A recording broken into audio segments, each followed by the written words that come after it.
Alrighty, George Conway, welcome back to Mea Culpa. Good to see you, my friend. Lots going on. I don't have to tell you that. Lots going on, lots to talk about, not a lot of time. So I want to start with something that affects both you and me, because reports are indicating that President-elect Trump has compiled an enemies list, targeting individuals such as yourself and myself, including President Joe Biden, Vice President Kamala Harris, former Secretary of State Hillary Clinton, and many other people. How does this align with authoritarian tendencies observed by other global leaders? And what precedent does it set for American democracy? Well, I mean, it's consistent with the kind of behavior that you expect from a narcissistic sociopath who is naturally has authoritarian tendencies. They think everything belongs to them, that everything is for their use, that the government belongs to him, that everything that the government can do should be done on his behalf. And if he doesn't like people, well, therefore the government should go after those people. And the government should, leave him alone. And the government belongs to him, like his generals. Remember how he used to always talk about his generals? Well, this is going to, he's going to look at it that this is his Justice Department. It's for him. The United States of America and the executive branch are his plaything as of January 20th at noon. That's the way he views it in his own head. The same way he thinks, he thinks everything belongs to him, that he has the right to everything. And he knows no boundaries, as you can attest better than I. Yeah, well, look. And obviously it's bad for the country because we need to have a president who's running the country for the country's sake and not for his own. But the people chose. This is what they chose this time, and it's not great. You see, but yet I blame Democrats in many respects I do. When Joe Biden was running and then followed by Kamala Harris taking over as the nominee for the Democratic Party, nobody talked about this specific issue with precision. They mentioned it, that Donald Trump is an authoritarian. They said all these things, but you know what they failed to acknowledge? You know what they failed to really smash home? Something you and I have spoken about many, many times. It's not as if this didn't happen going back into 2018, right, when he first took office as president number 45. They unconstitutionally remanded me off of a counterfeit document, making me the first political prisoner held by this country because I refused to waive my First Amendment constitutional right. And only thanks to Judge Alvin K. Hellerstein did I ultimately get out. But this is not a new play in the Trump playbook. It's just a play that's going to end up now taking place more and more and affecting more and more Americans. Something that I've been yelling about since day number one, that I never, ever, ever wanted to see happen again in this country. But yet nobody really talked about it. Kamala Harris didn't bring it up once. Joe Biden didn't bring it up once. Mistake. Well, I'm gonna just take a step back there. Biden wasn't as sharp on that, I think, as he could have been earlier on. I mean, I think a couple of times he talked about Trump's tendencies, but not that specifically. I agree with you. Kamala Harris did talk about the fact that Trump wants to use the government as his own instrument of vengeance, and she wants to use the government for the people. I think she did point that out on numerous occasions. And I do think it fell upon deaf ears to a lot of people because they kind of discount all political rhetoric. And I mean, your case is a great example of what he has done. But people, I have to say, and it's disappointing to me, people don't listen to the details. And they discount rhetoric. That they think everybody is engaging in the same amount of rhetoric and the same kind of blowhardism, and that's sort of why they kind of accept Trump and discount his rhetoric, and then they kind of discount everything that's said about him. They don't really get it because they're not really tuned in and they haven't been paying attention, and that's really it's a real societal problem that we don't, people don't really care enough to learn about what's happening in the real world. They choose, they scroll on their TikToks and Facebook feeds, and they kind of get news occasionally, but that's distorted or warped or maybe appeals to their own predilections. And it's I don't think that the message was lost for at least on Vice President Harris's part, her inability or unwillingness to express it. I just think that people have to see the negative effects of it, and people have to learn the hard way. And I think a lot of people are going to learn the hard way when they see that the government is being run for not their behalf, but on behalf of people who want to get rich off of the government, and people who want to punish others for their own flaws and to punish to get even with other people. So I'm a little more forgiving, I think, of the Democrats than you are on this, even though I'm not a Democrat. I am, but I am actually. Well, maybe that gives you more standing to be critical. But I do think it's unfortunate that people really didn't tune into that. But you see, it's really the messaging that was done wrong. So in other words, when I would hear Kamala Harris say it, I try to reach out to her people. It's not a question of a hypothetical, because that's how they always pose the question. Donald Trump, wants to be a authoritarian. Donald Trump might and could use the Department of Justice to go against his critics. No. Donald Trump will do it. Why? Because he did it before. It's not new. It's just a different play in his playbook. It's a more enhanced play in his playbook. You see, he realized that as the direct result of Alvin Hellerstein's granting of my habeas corpus petition to be released, now you need to, like a football coach, you need to tweak the play, right? Maybe you don't, maybe you don't run it left, you run it right. In that way you have a bigger open field. I don't know, but they missed the whole point. You see, I'm factually accurate in the fact that it happened to me. And you don't need to take Michael Cohen's word for it. Take Alvin Hellerstein's word for it when he talked about Bill Barr and under the Trump administration being retaliatory and saying it's the first time in his entire career, it's like spanning more than 30 years on the federal bench, that he's ever seen anything this despicable. And yet they didn't want to use it. You see, had they used it in the proper way, I think that at least some people might have gotten the message that this is really wrong. And under his administration, it's not as if, like Trump said, the Biden administration is weaponizing the DOJ against him. It was actually his administration that weaponized the DOJ against critics and enemies. Well, I'm certainly sympathetic toward your view, and I do think that your case deserved more attention than it got. But I'll say that the people who get that level of detail and would focus on your case in particular are people who already get it. And the people who are the marginal voters, if you will, the swing voters in the swing states, they don't absorb that degree of detail. They don't know what a United States district judge is.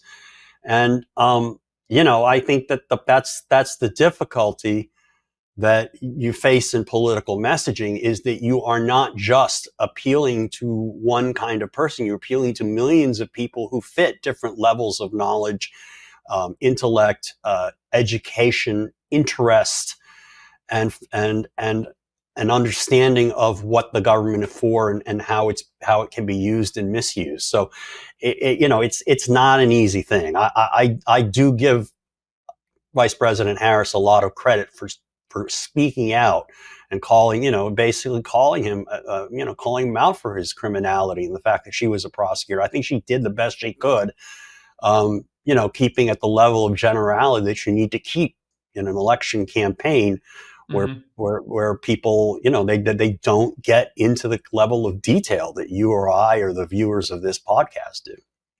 Yeah. So let me ask this, because now you have people like Kash Patel, who's Trump's nominee for FBI director.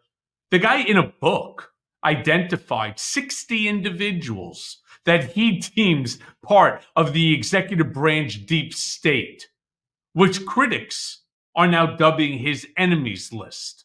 Question I Well, want that's to exactly ask what you it is. is, I mean, they don't have to dub yeah, it. I I mean, that mean, really right. is. Okay, It's it clear is. what it is. It is his enemies list, Yes, sure. So absolutely. my It's Trump's question enemies then list.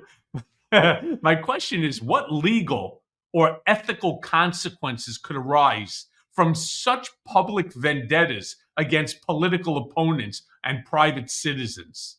Well, yeah, look, I think the problem is that this is the classic who's watching the Watchmen problem.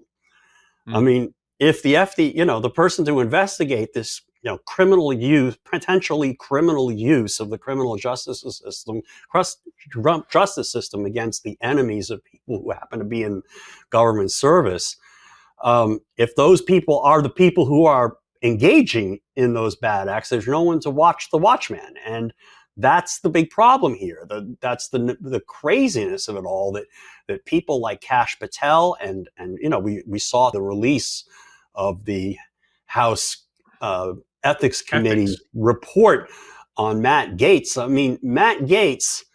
I mean, it would be one thing if there are some people who are very, very talented and very, very experienced who could have been prosecutors and whatnot who go into government service, and then something comes out about a fault that they had, or a bad day that they had, or a bad incident in their home life, or something. You get these scandals that come up when people are vetted for high public office, and here you have this just outright rampant misbehavior with a man who had zero qualifications to be attorney general, absolutely none. I mean, he never was even he wasn't, not only was he not a prosecutor, he was never even a litigator. He spent like a year in a law firm. He did, I know paralegals in New York City who've done more legal work or show more skill than Matt Gaetz did. And that's just and that just shows you that his Trump doesn't care about any of that. He only cares about loyalty. He only cares about whether somebody is going to do his bidding, and is someone motivated to do his bidding. And that's what Kash Patel is all about. It's actually what many of them are all about. Oh, But let me absolutely. ask, yeah, so let me ask you this then, because President Biden is reportedly considering issuing, preemptive pardons and pardons for individuals like yourself, myself, and many, many others who might be unjustly targeted by this incoming administration. Is this legally and politically viable? And what precedent do you think that it'll set for future administrations, taking into consideration that he issued commutations on, what was it, 37 inmates, federal inmates who were slated for execution? He issued commutations. And Trump is already talking about trying to figure out how to put it back. Yeah.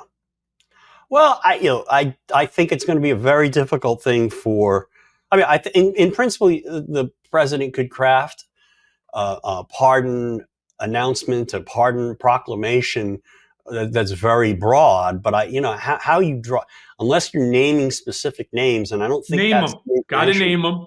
Got to name Well, them. not necessarily. I mean, that's not necessarily true. I mean, I think there's a lot of discussion about what the Biden administration might do is patterned after is invoking the precedent of the 1977 and Jimmy Carter amnesty given to people who failed to comply with their selective service requirements during the Vietnam War, and also with there was some low level marijuana use pardons that were issued by President Biden early in his term. I think actually it would make more sense to pardon specific individuals that might be subject to persecution under some circumstances. But I don't know how you make that list. The list is already made. By the way, Well, the list is already made. look, I mean, let me go back to the more general problem I have with it, which is I just, people who haven't done anything wrong shouldn't receive or take pardons. That's my problem. But I do understand the plight of people like yourself, Olivia Troy, a lot of names have been thrown about, of people who just could get sucked into some ridiculous investigation. I think the best course there is that these investigations have to be dealt with on the merits, and I think people have to band together to support people who've done nothing wrong and have simply just stood up for what is right. I mean, Cassidy Hutchinson's talking, Yeah, Alyssa absolutely. Farah Griffin. I mean, there's 100 different names. Let me tell you where the problem comes in with something like that. First and foremost, he gave his son a pardon. Well, I'm somebody's son too. You're somebody's son also. Alyssa Farah, Cassidy Hutchinson, Olivia Troy, so many others are daughters of somebody. You can't take, I get it. You got to worry about your kids, but technically to the president, we're all supposed to be his children, right? And until you've been sued by Trump, as I have, all right, for $500 million in the Southern District of Florida, which he ultimately dismissed. He abandoned the case about 3 days or so before he was to sit for depositions, court-ordered depositions. It cost me over $300,000 to defend that case, a $500 million action against you. Number one, it completely takes over your life. Two, it makes you sick to your stomach because you never know what can happen in any lawsuit. Three, you're throwing money out that you just don't have, and you're asking people to help you, which many people did, and I'm thankful for that, but it costs you money. What happens to everybody else? We don't have the Elon Musk in the Democratic Party that's willing to put up a George Conway firm so that everybody can be protected legally. And by the way, I didn't ask to be a witness. I didn't ask going back into 2017 when I was subpoenaed by the Senate Permanent Select Committee on Intelligence. My biggest mistake is that I actually showed up and that I didn't do what everybody else did and say, go fuck yourselves. I'm not going. I'm not doing it. What are you going to do? Give me 100 days in jail like they did for Navarro? I did almost half of that in solitary confinement. Yeah, look, I mean, again, obviously the pardons can't help with civil litigation, so that's a separate issue, and he's going to do that, and they don't necessarily help with tax investigations that could, where civil penalties are being sought. So I mean, there's a limit to what the outgoing president can do to help potential victims of retribution in the next administration. I think at the end of the day, we're going to have to rely on the courts. We're going to have to rely on people who are willing to help people who are being persecuted in the manner that we anticipate they may be, just the way people help you. And I know that is not a satisfactory answer for somebody whose life is turned upside down by this kind of retributive action by the government or people in government. But I think that's ultimately where the action is going to be, because I don't think that we're going to see a blanket pardon of people, and I think a lot of people will reject a blanket pardon or a pardon that names them because they simply have done nothing wrong. If so, what? As far as listen, they can reject whatever they want. I'm sure there's plenty of us that would say, we would accept. I mean, the Guardian, as an example, is reporting. What's that? No, I would not accept a pardon. So I've done nothing wrong, and I will absolutely. I would force you to. No, I would come to DC and I'd force you just keep it in your pocket and keep it there. No. I mean, because like the Guardian is reporting that people like Adam Schiff, Liz Cheney, Nancy Pelosi, to name just a few, right, are people who are going to get Well, let me attacked just say, I by the mean, incoming administration. they may or they may not, because you have to say, I mean, it's a lot of people on that list. Yeah. Okay. And there are a lot of people on the list who are going to fight back and can fight back and can join together with others to fight back.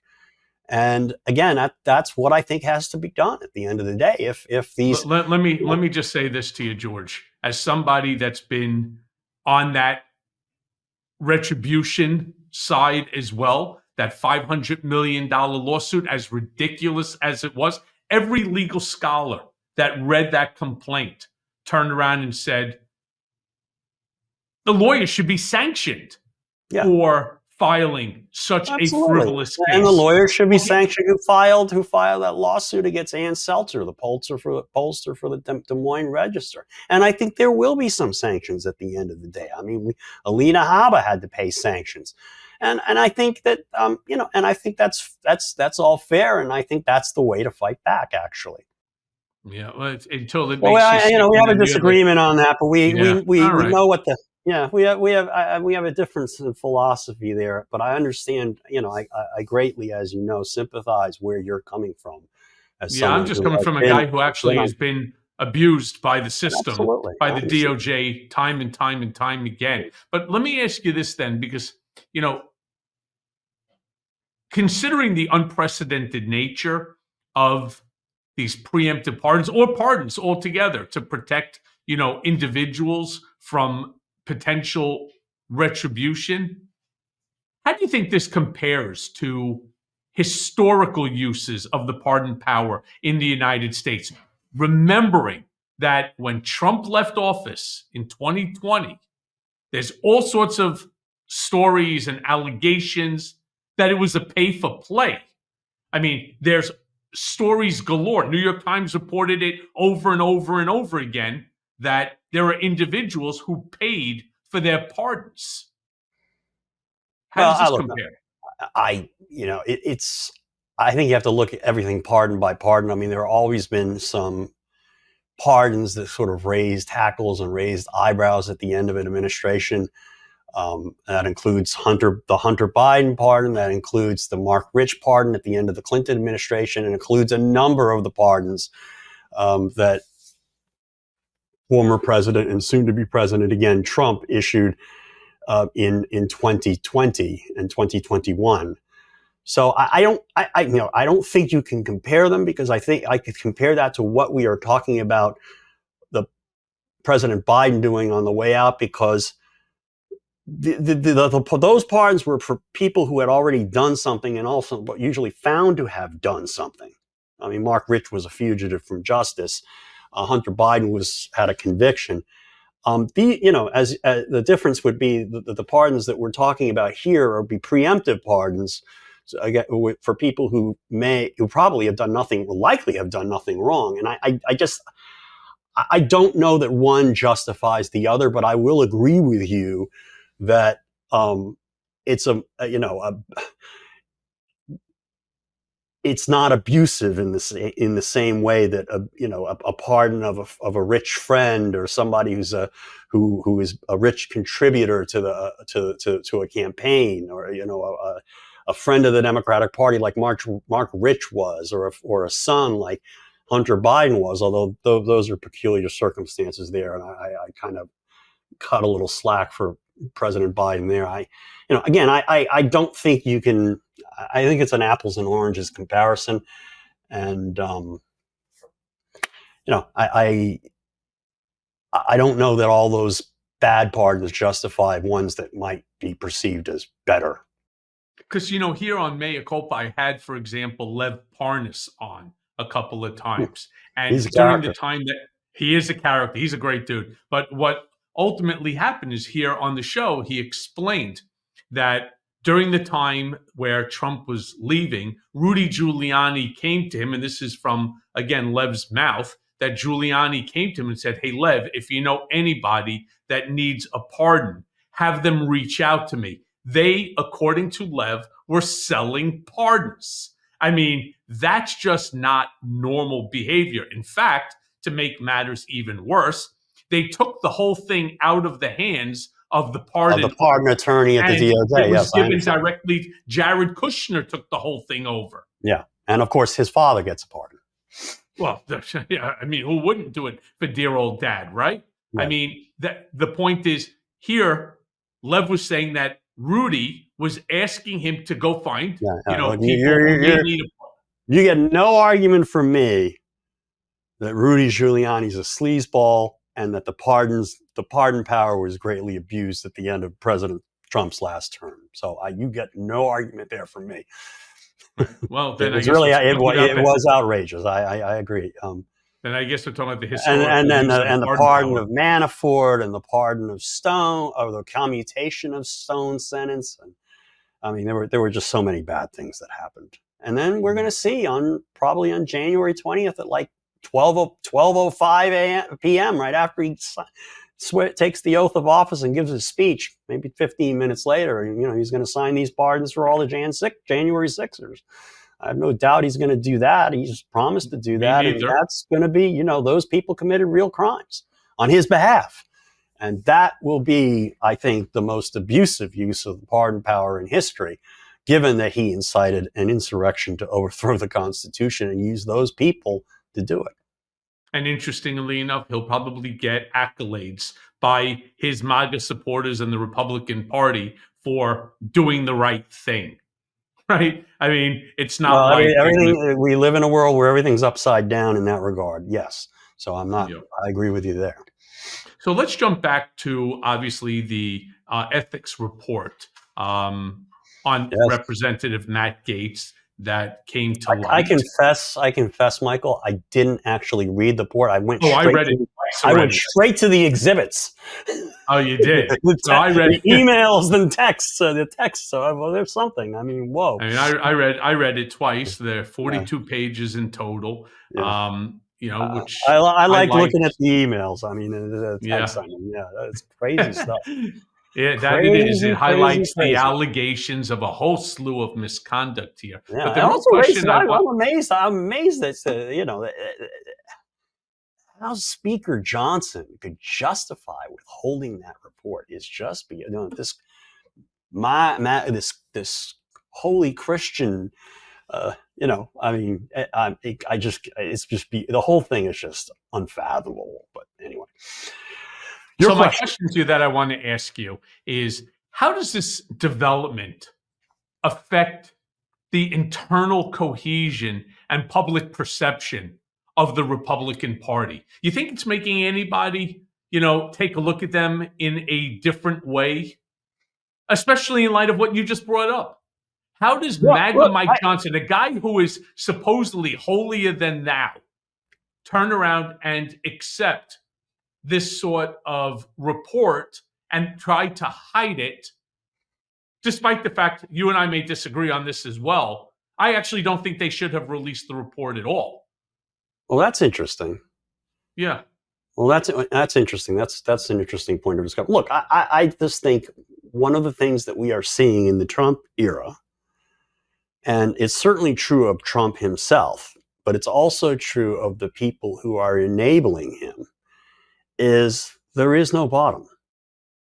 There is no end to the degree to which they corrupt themselves or they behave in a craven fashion. And the fact that the Matt Gaetz was nominated or proposed to be nominated, and that this report, I mean, and that he even. It's absurd.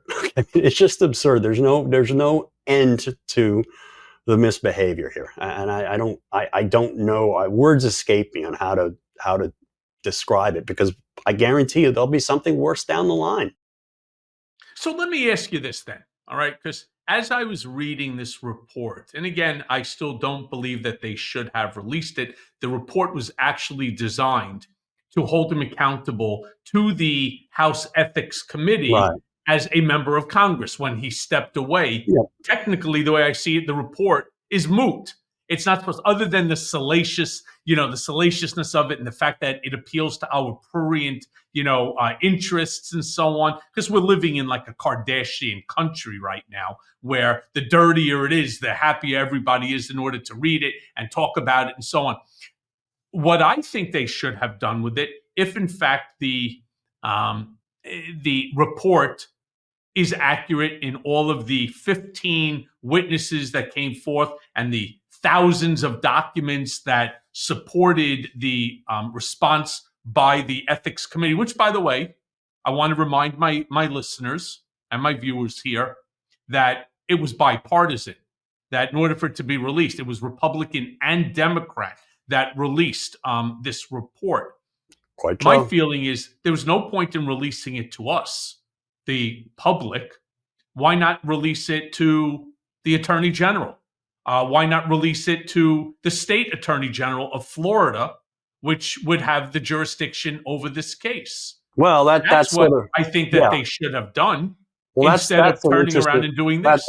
I think that's a valid point, that law enforcement should have been given a copy of the report. On the other hand, this ethics investigation probably should have, I think it did, I don't know the facts of how they collected their information, tracked a long-standing Justice Department investigation of Gaetz that ultimately did not result in a prosecution of Gaetz for whatever reason, because I don't know, but it's said that maybe some of the witnesses would not have been credible enough to prove guilt beyond a reasonable doubt. But your point is well taken. And I think another point that kind of relates to your point would be well taken as well, is that imagine knowing that this report is on its way and has probably been drafted and is about to be released, and knowing based upon the public record that there are probably some bad details in there. Imagine having the gall to not nominate this man, notwithstanding the existence of that report, and notwithstanding the fact that you, the president-elect of the United States, Donald Trump, did not even bother to ask what was in it or what might be in it. That's a real point to be made. Can I give a little twist to that, like a New York Absolutely. City pretzel? All right. I actually don't hold Donald Trump accountable for that. You know Donald for many, many years. In fact, George, I know you and Kellyanne longer than I actually know Donald. Right, going back to our earliest days. Let me be very clear about something. You know as well as I that Donald didn't look through any of this. He wasn't involved in the vetting or anything. I blame the transition team. I think the transition team that's doing this right now. Wait, hear me on it. Right, I blame the transition team in the fact that they're giving him really shit advice. That what they're doing is, this happened, by the way, in 2017, right after the win in 2017, there was no transition book.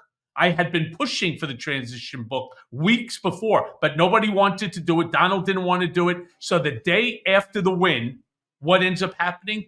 Jared starts running around and handing out big, gigantic, thick, documents that have all the names of these positions that are open, with lines underneath it saying, fill in whoever you think should be ambassador to the Court of St. James, or the ambassador to Mexico, or the chief of staff for the Department of Defense, the secretary of Veterans Affairs, who, by the way, I put in, as well as Woody Johnson for ambassador. And, interestingly enough, this is the same thing that they're doing now. They're all running around like a bunch of chickens without heads, enjoying making TikTok and videos of their massive win, doing the YMCA jerk-off dance. I mean, that's exactly what's going on here, right? They look like that when they start doing it, they look like they're jerking off a giraffe, right? It's the truth. Oh, so my. You sit there. That image, I can't.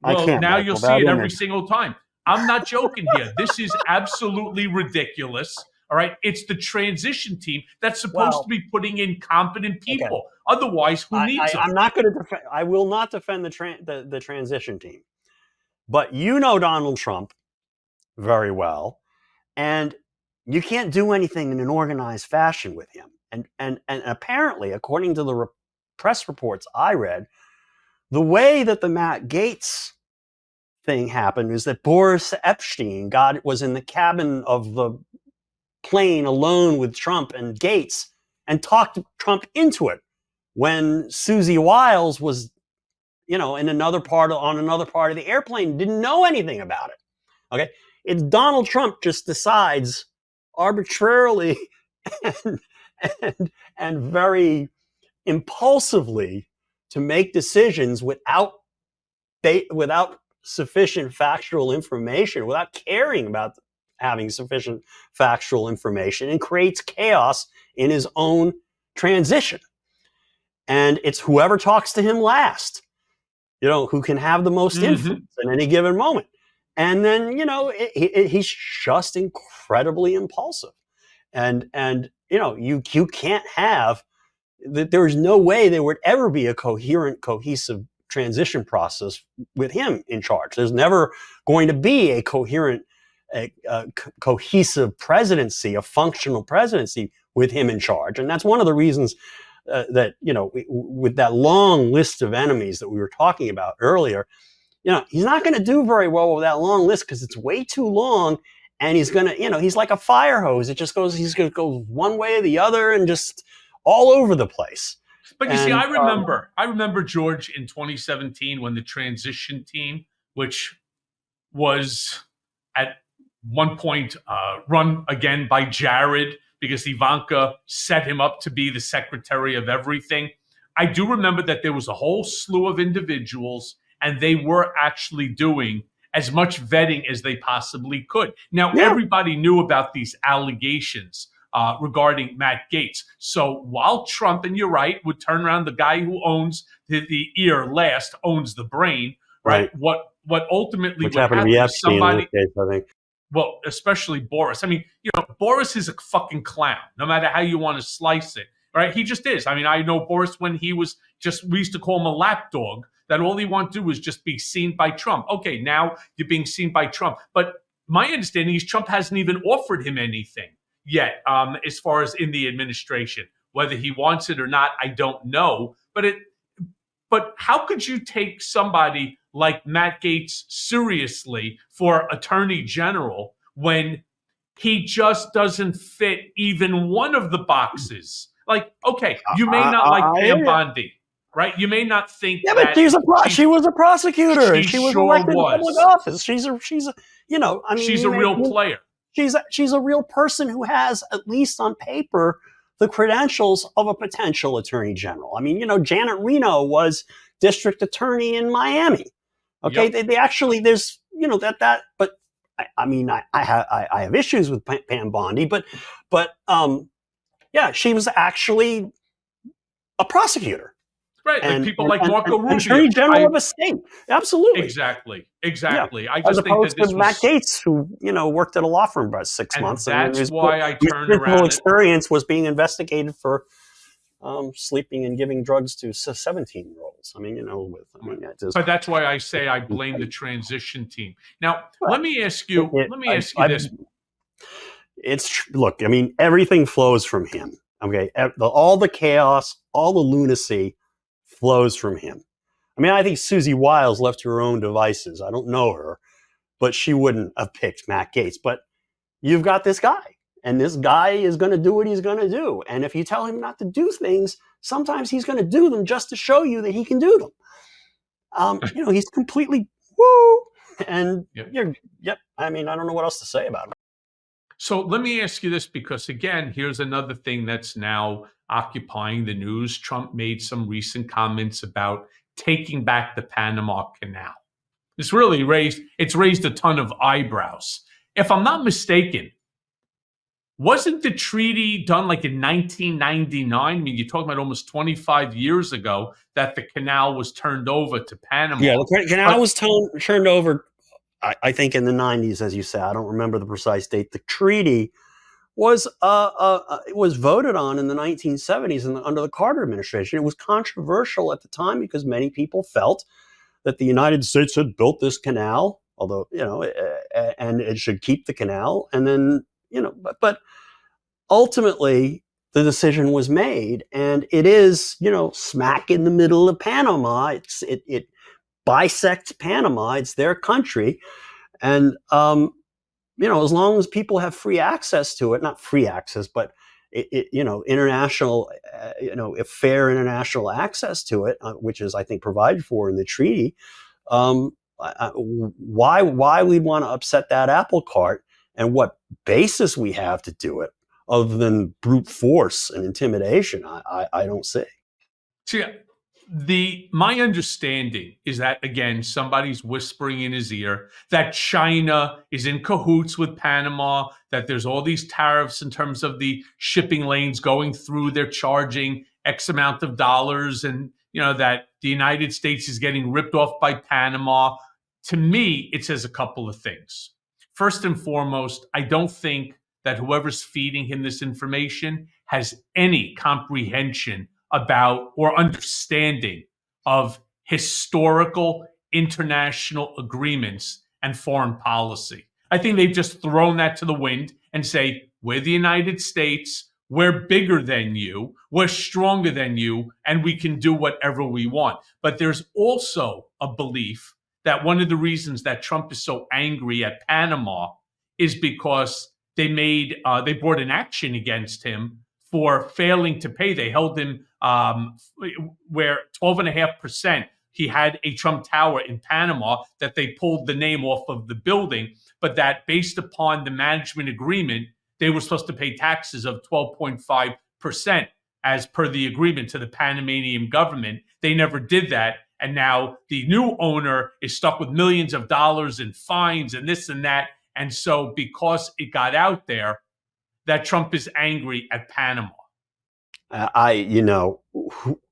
Who's to say? I mean, he has gripes, and he doesn't like windmills because whatever. He's got problems with the Scottish government. He's got problems with everybody, and you can't always sort out the narcissistic motivations that are floating around randomly in his head.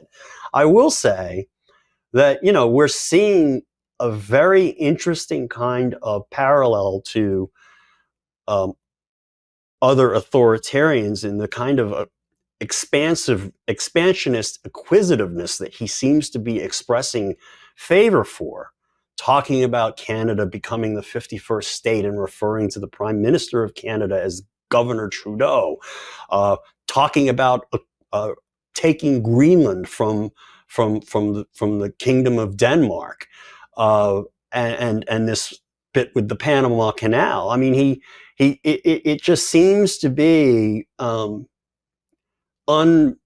unrestrained megalomania that is driving him, and there may be some lesser motivations involved, like, as you say, this bit with the Panamanian Trump property. But I think there's also a big thing going on, that he is so consumed with his visions of grandeur that he wants to now become a conqueror, and exert his power elsewhere in the world. I mean, it's almost Putin-esque, if you will. Yeah. Let me ask you, do you think that there's a domestic political strategy behind these comments regarding the Panama Canal? Because at this recent speech that he gave in Arizona, right, when he brought this up, the crowd went fucking wild. Well, I couldn't believe it. They were going wild. They go fucking wild about a lot of what he says. I don't, anytime I have this reflex action that occurs anytime somebody utters a question or makes a declarative statement that contains a sentence that has both the words Trump and strategy in it. I don't think the man has any strategy at all in him, and he's capable of strategy. I think he's pure impulsiveness, pure. He has this reptilian instinct of taking more than he's entitled to, grabbing more than he should have, asserting more authority or wisdom or power or intelligence or anything or money than he actually has or deserves. And I think this expansionist rhetoric referring to Panama and Greenland and Canada, and I mean, we're probably going to hear more about something else. Maybe it'll be about the Caribbean next. No, Mexico. Mexico. Yeah, Mexico. That's just what he does. And I think people who find that that bravura entertaining or appealing, that kind of authoritarian, that kind of strongman kind of attitude, appealing, are going to react positively to that, and that is his base. But I don't think it's a strategy. I think it's just a marrying up of his base instinct with their base instincts, the base's base instincts, if you will. So I don't think it's strategy, but I do think it's sort of a symbiosis of a sort, where his bad tendencies reinforce the bad tendencies of others, and then those reinforce his bad tendencies. It's a vicious cycle. Yes, but it has to be acknowledged that that vicious cycle worked. That's the craziest part. No, it absolutely worked. Absolutely, Michael, because that's why we're here talking about it. Exactly. We're going to talk, going back for like criminal justice reform. You see, what Trump does is he says what I deem to be the obvious. Our immigration system is broken. Everybody, Republican, Democrat, Independent, will acknowledge that our immigration process is no good. They'll also say that criminal justice, that the Department of Justice, there's all these, the IRS, they are all fucked up as organizations. They just are. You want to get a document by FOIA, good luck to you. And that, by the way, even existed in the Matt Gaetz ethics report. They sent 14 or 15 requests for documents. DOJ said no. Well, we still want to work with you, but we're not giving you the documents yet. We have this to do. We have that to do. I'm going through it for 4.5 years on my case, and they haven't turned over a single document, despite the fact that the judge said that I'm supposed to be on an expedited basis. This is the same where I wrote in my book, Revenge, that literally they claim that there were 0 documents that pertained to my FOIA request after we sent them the lawsuit showing that there are documents. In fact, I had 4 or 5 of them. They acknowledged they made a mistake and found that there's 486,000 documents that pertain to my request, and asked me if I would even limit the request because there's no way that they could ever comply. Imagine that sort of 0 to 486,000. So when Trump says that it's all fucked up, or we need this, we need that, he's not wrong. It's just the method that he wants to go about the change is the part that's bad. And I bring this question up because, like with the commutation of those 37 federal death row inmate sentences, to the pardons, to the whole 9 yards, as we're now concentrating and discussing on the 2026 midterm elections with a House and a Senate so close, it's like the numbers are like 1 or 2 seat differences. What do you think that the potential political risks for Democrats as a result of Biden's decision to, say, for example, commute these sentences or give the pardon to his son and to some others? What do you think that the political risk could be calculated as? I don't think there's a huge, even though I disapproved of the Hunter Biden pardon, and I don't really have an opinion about the commutation of the death row sentences. I have to see the individual cases to really make an assessment.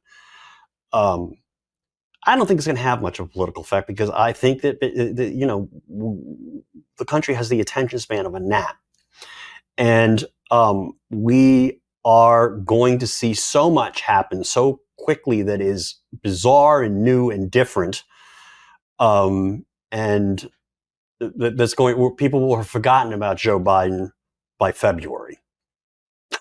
So I don't see a lasting political impact to any of that. I mean, You know why I do?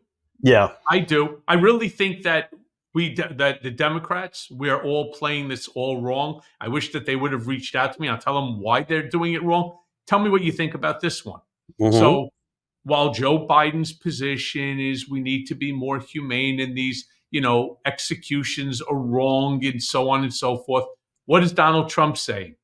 He's saying he wants to actually bring back public executions. He wants Yeah. to maybe create on a channel WWE, Wide World of Executions, fucking Madison Square Garden, right? Right. They're Yeah. going to have Look, a whole but he's slew going to of do these. that anyway. He's going to do that anyway, the same way he made up the stuff about people eating cats and dogs in Springfield, Ohio. He's going to say what he's going to say, and there are going to be large swaths of the public that find that appealing. Yes. And And again, they want it. it's I mean, that's where we are, and I don't know, frankly, that Joe Biden's going to add or detract from that at this point. I just think people have moved on. See, what he's going to do is he's going to claim my administration, quite frankly, it's all about law and order. We have lost our we're a completely dislawed country, and I need to bring it back. And the only way that I could convince John Doe or Jane Doe not to do the things that they're doing, which puts you and your family in jeopardy, is we have to make the penalty so severe that you'd have to be out of your mind, which many of them are, in order to go ahead and to even want to be anywhere near a firearm. Imagine we parade you through Madison Square Garden and then we hang you in front of a whole place. Yeah, they should. I mean, for stealing classified documents, for example, the punishments maybe should be higher. Absolutely. You're talking about the Code of Hammurabi now, my friend. Yes, off with his hands and so on. So let me ask you this, right? Because there's obviously shifting public opinion on capital punishment. Again, my concern, and I think we need to get ahead of it as Democrats, Trump's push for these harsher penalties. I believe that there is a large swath of society, contemporary society, that views this as a positive thing because he's just going to couch it as being protective for you and your family. I understand your point. On the other hand, he's been on both sides of this. I mean, remember Jared and his initiative about giving clemency to people prison reform and that kind of thing. They're all over the place. It's just the impulsive randomness of what he does that this all reflects. And nothing is ever going to be pursued to completion. It's like the wall. The wall was like, oh, we're going to build this great wall, and they didn't really ask for very much money for it, and then very little of it ends up getting built. With Trump, it's all showmanship. It's all bullshit. And yeah, he's going to make this bullshit about executions at Madison Square Garden or whatever. It's never going to happen. But yeah, he's going to mouth off and say these crazy things, and it's not serious. It's not serious governance. It's clownish demagoguery, and a lot of people fall for it. But and it doesn't stop just there. I mean, you may have heard as well that there's a lot of rhetoric coming out of the incoming Trump administration about removing, for example, transgender individuals from schools and eliminating critical race theory, which they have somehow managed to make into a polarizing topic. In fact, he wants to, at that same Arizona conference, or at that rally, he turned around and he said, I want to go back to nothing other than either you're a male or you're a female. There's no more of these they, them, him, this. And again, the crowd went wild. So my question to you is, what do you think of the potential impacts of such policies on, for example, marginalized communities? Look, I mean, I think it's a classic authoritarian move to pick on and exaggerate the significance of people who are relatively powerless. Okay, because one of the things that draws people to an authoritarian leader, a megalomaniac, is the feeling of being on the team that's powerful and the team that's fighting something and looking for scapegoats to blame the world's, their own personal failings or their own personal grievances on. And that's what Trump does, always has done, and always will do. And, you know, it used to be caravans of people coming from South America or Central America, and then it's people eating cats and dogs in Springfield, Ohio, and then it's, you know, transgender kids, even though they're very few and far between, and most people aren't affected. 99% of all people aren't affected by it, but they want to talk about it because it allows people to have a scapegoat, right? Something to hate, something to feel angry about. And that's what he does. And that's what people like him do. And that's not serious governance. It's completely counterproductive and creates societal divisions and distracts from the actual work that people should be doing to make the world a better place. I mean, think about like Nancy Mace walking down the halls of Congress. They have cameras everywhere now. I mean, they must have 10,000 cameras in the halls of Congress. Anytime anybody walks out the door, there's 4 or 5 cameras on anybody. And she's talking about the one incoming member of Congress who's transgender. I'm not going to be. They made an entire thing that occupied people's attention for a week. And you're right. You're talking about one member of Congress. I mean, I just thought. Yeah, you know, the funny thing is, I mean, you know, like you've been in courthouses and legislative buildings. The legislators don't use the public bathrooms, I don't think, most of the time. No, because they have their own private bathrooms in their offices. Okay, I mean, this is all just made up bullshit. I mean, just saying judges. I mean, judges have, you know, I mean, a judge wants to change to a tuxedo at a court at his chambers in courthouse. I heard, you know, in the courthouse, he goes into his own. He's got his own private bathroom. I mean, this is what you know.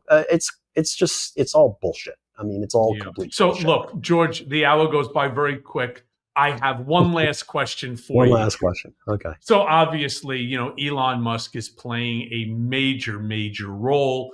There's even on his own social media platform, X, everything trending now is President Musk. We know Donald Trump well. You know him a long time.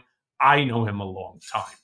How do you think that he's really feeling about all of this? President Musk, Vice President Trump? He's got to hate it. He's got to hate it. But he bought it. He bought this whole problem. And it's funny. It's because one thing that's sort of ironic and funny about it is he made this deal, but this is one it's going to be harder for him to get out of. Just the same way the Republicans sort of made a deal with the devil in basically deciding that they had to live with Trump. Okay, now they can't get rid of him, right? You know, Mitch McConnell screwed that up. Trump's going to find it hard. This stuff's going to drive Trump crazy. And it already starting to, given the comments from the last couple of days. But he's the one who invited Musk into the House. And he's the one who empowered Musk. And the problem with it is like, he has to face possibility of Musk doing to him what he would do to somebody else that who cast him aside, which is retribution. And Musk has a lot more ability to exact retribution from Donald Trump than Donald Trump actually has for him. He could just bomb the shit out of Trump with ads and things. So Trump's got to be really, really careful. The same way he's probably careful about Putin for some reason. You know, you make a deal with the devil, even the devil makes it. When the devil makes him kneel with another devil, not such a great idea. You know how the saying goes there: be careful when you knock on the door of the devil. Sometimes he answers. Yeah, exactly. And well, George, maybe he's met his match this time. Who knows? But we'll see. George, no, it's gonna be. We will see. And where she stops, nobody knows. And it's I wish it all weren't happening, but it's going to be a spectacle. Yeah, every day we're going to see chaos. George, thank you so much for joining me. I appreciate you, my friend. And a happy holiday to you and to everybody, the whole family. The same. Thank you, brother. Bye.